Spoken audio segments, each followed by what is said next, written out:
અમદાવાદમાં ગુજરાતના સૌ પ્રથમ કન્ટેન્ટ ક્રિએટર્સ એવોર્ડ યોજાયો. વિશ્વ સંવાદ દ્વારા આયોજિત ગુજરાતના સૌ પ્રથમ સપ્તરંગ ક્રિએટર્સ એવોર્ડ 2026માં મુખ્યમંત્રી ભૂપેન્દ્ર પટેલે હાજરી આપી. આ સમારંભમાં સાયન્સ એન્ડ ટેકનોલોજી મંત્રી અર્જુન મોઢવાડિયા પણ ઉપસ્થિત રહ્યા હતા. આ એવોર્ડ માટે રાજ્યભરમાંથી કુલ 1500 કન્ટેન્ટ ક્રિએટર્સે નોમિનેશન કર્યું હતું.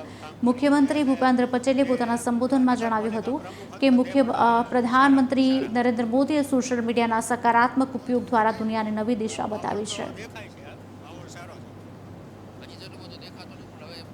આજના યુગમાં સોશિયલ મીડિયા માત્ર મનોરંજનનું સાધન નથી, પરંતુ થોટ્સ એન્ડ નોલેજ શેરિંગ અને સમાજમાં પોઝિટિવિટી લાવવાનું શક્તિશાળી માધ્યમ બની ગયું છે.